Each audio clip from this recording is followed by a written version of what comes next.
Hey, what's going on everybody? Welcome to my first tips and tricks video on Apex Legends Mobile. As I've been playing the main version of the game as well as Apex Mobile for quite a while now, these are going to be some basic tips for the new players who just started to play the game or want to know one or two things about the game, guys. And these tips are gonna help you play the game when it releases out. These tips can also be implemented on the main version of the game, like the PC, the console one. So let's get started with the basic stuff. That's gonna be find a legend that fits your playstyle. This is a tip that I've never seen anyone talk about, and I feel like this is one of the most important tips in Apex Legends Mobile. Because you might want to learn how your game works, how your legend works, and you might want to match your playstyle with the legend. Because if you are an aggressive player, you might want to go with some aggressive legends like Octane, like Wraith. And if you are a defensive player, you might want to go with some legends like Gibraltar, like Caustic. And if you are a support, you would better go with something like Lifeline. That's gonna help your team. You might want to support your team by heals, by reviving, and all the tactical, passive, and ultimate abilities. So let's move on to our second tip that is going to be related to abilities. So our second tip is going to be read and understand your abilities, including passive, tactical, and ultimate ability. If you don't already know, there are three types of abilities that are passive, tactical, ultimate. Passive abilities are going to be abilities that you don't have to be using yourself. Those are going to be some automatic abilities that are going to be activated for like the whole game, but you might want to learn how to use your tactical and your ultimate abilities of a legend that you are mastering according to the first tip. And you might also want to know some basic abilities about other legends so that you can counter them in game. Like just learn how they walk. You don't need to master them or anything. You might just want to know how they walk, and that's it. And that is going to be leading me to the third tip. That is going to be so my third tip is gonna be hop into some firing range to learn more about weapons and abilities, Learn Recoil patterns, warm up in TDM firing range, or maybe some third-party aim trainers like aim champs, and just be ready. Be ready for any fight, any situation that comes in your way in game, and just make sure you eliminate that warm-up game by just hopping into some third-party aim trainers or something like firing range, and just learn it. Just grind it out. That's gonna be really helpful for you. And my next tip is gonna be, I think it's my fourth one. Yeah, it's my fourth one. It's gonna be, you don't have to be movement god, but always practice basic movement speeds like slide jump, slide peek, jump peeking, slide jump peeking, all that good stuff. And yeah, I have a pretty good experience playing Call of Duty mobile, so I'm completely fine with it. Like I don't have to practice it, but if you came from some other games, you might want to try that out because that's really helpful. Apex being the game which has one of the best movements in ever, like in gaming ever, it's gonna be really helpful. And about the movement, you might want to use zip lines. Those are really good means of transportations. And yeah, just master some tips and tricks. Just watch someone like Asu. There isn't a specific movement for this, but you might want to be creative with it a little bit. So yeah, feel free to be creative with it. Go ahead and just kick everyone. That's it. And this leads to me to our next tip. That is going to be about landing. Like there are different types of landing in different battle royale games. So you might wonder what's the fastest way of landing. So you don't have to wonder it anymore because I'm going to tell you. It's going to be at around 700 meters, 45-degree angle. Like it's just the casual landing that you would do when you play the game for the first time. Just make sure you reach there and just go for it. Like around 700 meters. That's, yeah, that's the classic one, right? 45-degree angle. Just go for it. And let me give you a tip, like an advanced tip kind of. If you're gonna land in some places like capital city or some places where there are very tall buildings or towers, you might want to bump into one of those because you might already know there is no fall damage in this game. So when you bump into them, the bump cancels the freaking glide animation and you just fall. Like you just go into a complete free fall and you don't take any damage because, yeah, as I said, there is no freaking fall damage in this game. So make a use of it, but you need to be sure because there is a little bit of flinch animation that lasts for like 0.5 seconds, which is not gonna be a really big deal. But if you are jumping in front of enemies with the guns, like even in other scenarios where you were like traveling, you might be going on a zip line that's on high altitude, and if you jump in front of enemies, that's gonna be some problem, because you might have to face some flinch, and the flinch is gonna ruin your complete game. Enemies might have some upper hand on you because they get to shoot first and they get to kill you first. So make sure you keep that in mind when it makes its place. And let's move on to our next step. That is going to be about movement. That is going to be just if you're rotating into zone. If you're gonna get into it, we're gonna talk about zone in a little bit later. But if you're going for something like that, just make sure you are running with your melee out, or no guns out, because guns decrease your freaking movement speed. I know there is not a big difference, but even a small difference matters, right? When you're going for that last zone, that each and every seconds matter, right? So make sure you keep those guns back, give them some rest, and just run for it. But also make sure you don't peek an angle, you don't rush someone with it, because then you're gonna be in a really big problem, my friend, and I can't help you out of that. That's gonna be completely dependent on your aim.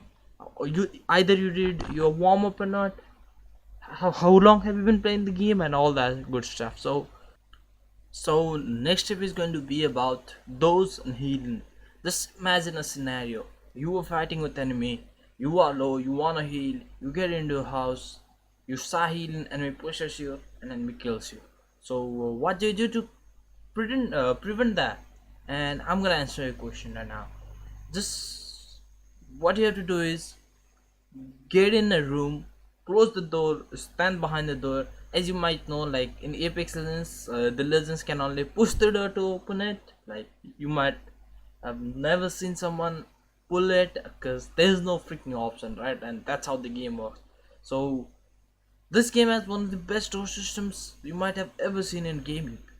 Uh, so what you're gonna want to do is stay behind the door, block the door with your body, and start healing. And you won't be able to open the door because you'll be obviously standing behind it. But let me give you the same scenario, but this time you are in the enemy team. Like you are the one who is pushing, and enemy is doing the trick on you. So what you're gonna want to do is kick that door off. You might not know, but if you kick that door twice, 3 times, with a melee, with your fist, with your kick, or with your feet, or anything like that. I mean, yeah, you kick with your feet, right? But yeah, if you do something like that, the door breaks, and it's quite fast. Like enemy won't get the time to put a battery or shield cell or something like that. So make sure you do that, and let's swap your places again. Now you are again healing. You just completed healing, enemy destroyed the door, now he's pushing you. What you're gonna want to do is just climb the wall. You might know, like there is a really good climbing feature in Apex Legends. Revenant is the only legend that can climb forever, but other legends can climb for like a story building maybe. So just climb on the left side of your door, and when the enemy pushes you, he is not gonna be able to see you, because you might expect you on his left, right, or front, but you'll be on his top right, above him. So he's not gonna be expecting you, and you might have some advantage over the fight, and you might deal out the damage that he didn't let you heal. So that might turn the fight into a fair fight, or maybe you win. Sometimes you whiff. That's okay, because you're not gonna win the fight anyways, right? So yeah, make sure to do that, and let's move on to our next tip.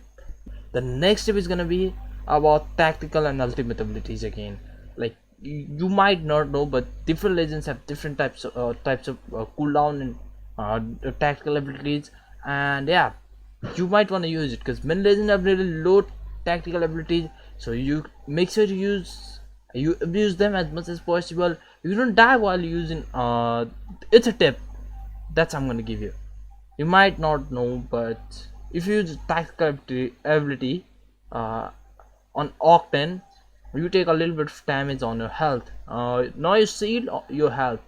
So if you are low on HP, like low on health, and if you use Octane's tactical ability, you are not going to die. Like I used to fear it, and that was the reason I was saving my tactical ability on Octane for like a longer period of time. But you are not gonna die, but make sure you avoid using your tactical ability. Sorry, I'm speaking I think too fast, which you I don't think you are understanding. I'm turning into XQC.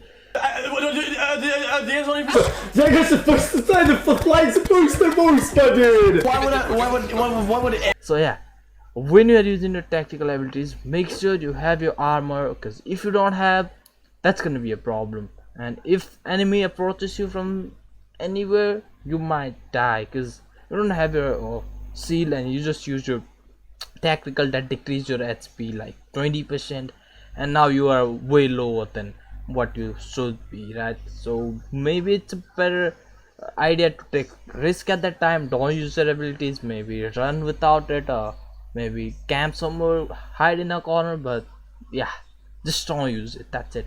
And about that tip, what you're gonna want to do, like suppose you are stuck in the situation where you don't have armor, like you got damaged, you're fighting with enemy, you have Octane. What you're gonna want to do is search for some dead bodies or something around you, and if you can find it, just armor swap. Just build up a muscle memory where you can just press 2 buttons and you can swap armor. Just build it. Like I know there is a pattern because I do it sometimes. So yeah, make sure you build that memory, because armor swapping is way faster than freaking putting a shield battery or shield soul. So make sure to take a use of it. And yeah, our next tip is gonna be about make sure you hold at least one arc star, frag, or thermite. At least one, guys. That is really important, because arc star gets stuck to enemies, stuns and damage them, which is really important for making pushes and making plays. And frags does like 100 damage to enemies. Thermite creates firewall kind of thing. So yeah, that's a really important. So make sure you carry at least one of these three. I prefer arc star first, then frag, then thermite, but you can go all the way around and you can just play with it.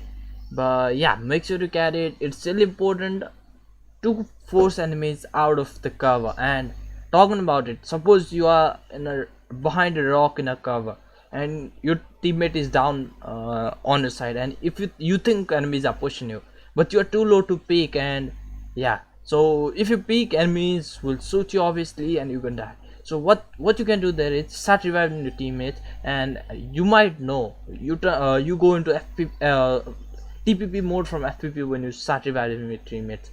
So do that, and when you go into TPP, just spot where enemies are, and if they are pushing you, it might be a better idea to cancel your revive and maybe try to take a fire to much stand a chance, or else you're gonna die anyways, because you can't revive your teammate in that situation and you don't have enough time to heal. So yeah, that's gonna be a tip, I guess. So let's move on to our next tip. That is gonna be related on to settings. So if you don't know, like I don't think many people know this, but there is an option to change your third person perspective and first person perspectives field of view. So make sure you increase it from the default, I think that's 70, the lowest one, and the maximum is 100.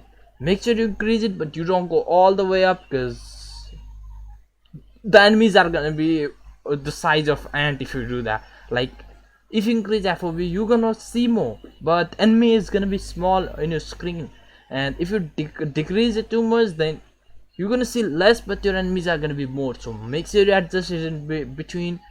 And yeah, there is also a thing I want to talk about, that is if you increase your FOV too much, your device might start lagging if you have a really low device, because FPP means it has to load a bigger field of view if you have something like higher FOV.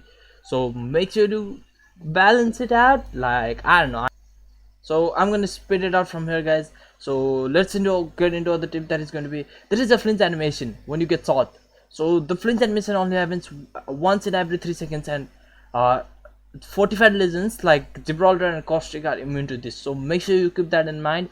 And also about the damage and flinch, different types of legends take different damage. Low profile legends like Wraith, some slim legends that has low freaking hitbox take 5% more damage compared to regular legends that are of normal size, normal hitboxes, and 45 legends that have a really big hitbox like Gibraltar or Caustic take 10% less damage uh, compared to the regular one. Yeah, I obviously said it earlier due to their size of their hitbox. So let's get into the next tip. That is going to be some recommended weapons that I recommend you to master, that are going to be R301 assault rifle, flatline assault rifle, Evert's auto shotgun, and Alsar EMG. So yeah, you might also want to pick Spitfire because it won't spawn on ground. You find it on care package, so it's a really good gun in every single situation. So make sure to make use of it. Let's get into our last tip. That's gonna be, you do not have to fight every single enemy. Just make sure to have a proper rotation and use Joe to your advantage by gatekeeping enemies, all that good stuff. And survey beacons, as you might not know, allows you to you and your squad to see the next zone. So make sure you make good use of it. And yeah, make sure you communicate because Apex has one of the best pinging system in the gaming history. So make sure you make use of it. Hope you guys like this video. Make sure you hit the like and subscribe button, and leave a comment what you want to see next. I just spread it out at the end because I already went like 14 minutes before this last clip. So yeah, thanks for watching. See you guys tomorrow or on the next video. Bye bye.